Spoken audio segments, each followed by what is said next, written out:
Well, Russell, I imagine it must be hugely frustrating at the moment. Yes and no. Of course, yeah. If I could turn back time and change the results of the last 4 weeks, then of course I would. But unfortunately, that's not football. We haven't quite been at it. But there's been some good signs over the last week, and especially on Tuesday, where yes, we've dropped 2 points and we're disappointed, but there were signs of where we used to be. Yes, the performance levels on Tuesday looked or sounded like they were a lot better perhaps than in previous games. Yeah, they were. There was a lot more energy. We had to change a few players. We've gone with the same players the last month, and you can see there's a few tired legs, but that's no excuse. It's the same for every club at the level. I think it's very notable at the moment how tired clubs are. Gateshead and Brackley are running away with it at the moment, and we've just got to stay in the pack and be competitive. That tiredness, I mean, is there any reason for it? Is this season any different to any other route? I'm not one looking for excuses, so you do put your finger on, you look for answers. There hasn't been a full season in 2.5 years. Is that a reason? So listen, we've got to keep the energy levels up. There's been a bug going around the place as well, so we just want to try and get everyone back fit and get everyone fighting fit, ready to go for Saturday. Looking at plus points from the other night, I mean, Lewis Montrose got his goal. Yeah, a dodgy goal as it was. I said he put some added spin on it and it bounced about 5 times, but listen, he was in the right place, right time. We tried to rest him Tuesday because he played some really tough games over the week, and he had to be used after 10 minutes, obviously, with another injury to one of the centre halves. So listen, Monty's been solid the last month, and long may it continue. Throughout the season, there's going to be, quotes, a wobble period, isn't there, really? When things don't quite go according to plan. It had been going so well up until the last 5 or 6 games. Does that make the wobble it stands out more, if you see what I mean?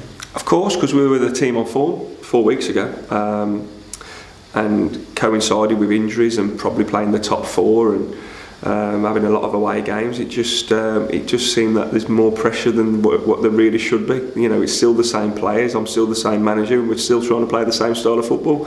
And it will turn, and when it does, it'd be great again, and everyone will be singing again. But until then, we've got to work hard to get back to where we want to be and pick up performances. If we do get the performances, 9 times out of 10, we'll get a result.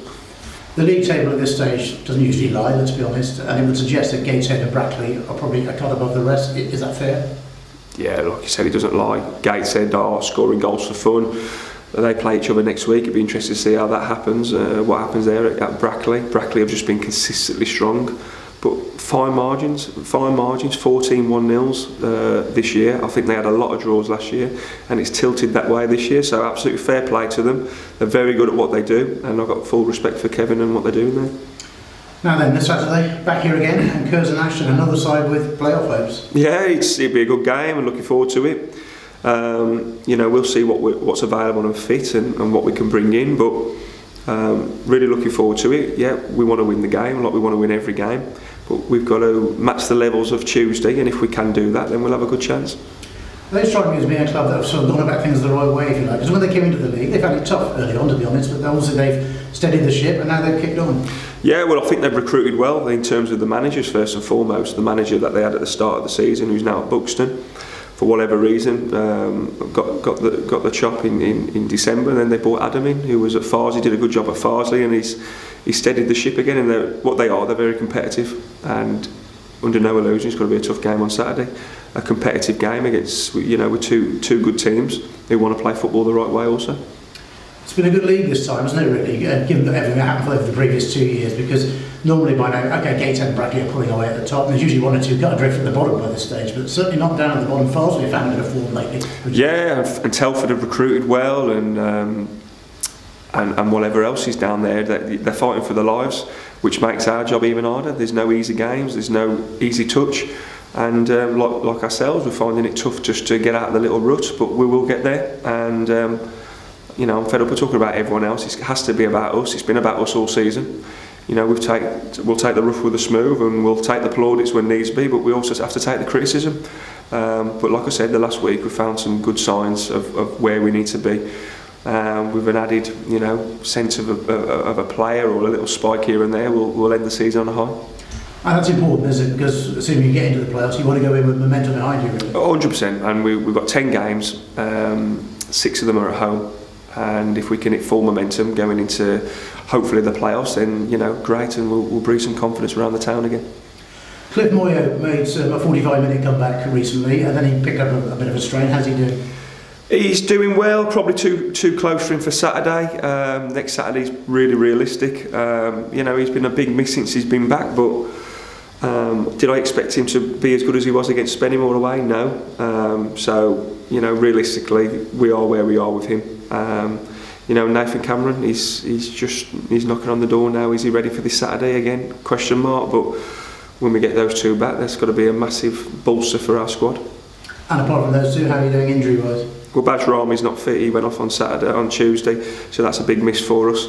All our injuries seem to be centre of defence at the moment, so I'm waiting for Keith Lowe to ring me up to tell me there's a problem. But he's been great, to be fair, Lowe, and I think Alex Penny, who's filled in the gap, has been great as well. We're asking these players to be robust and reliable, and they're always there, called upon. It is transfer deadline day, of course. Before I ask you whether you've brought anybody in, has there been much interest in any of yours? Yeah, there's players of interest. Listen, it's been on social media, so there's no hiding place. But we have got good players, so it shouldn't surprise anybody. But fortunately, we're in a position that we can turn these things down. Yes, the cup run must have helped there in the sense that the money situation is probably a bit brighter than it was in previous years. Cup run, but also if the offer is really unrealistic, it's never going to get accepted in the first place. So I don't think it's anything to do with the cup run. And then your hopes to bring people in? Yeah. Like I said previously, we've been trying the last month. Been really unfortunate with a couple of players who have decided to go elsewhere, so it's not for the want of trying. And hopefully we can get one or two over the line today. But if we don't, I'm really pleased with what we've got, and we'll give it a good go to the end of the season.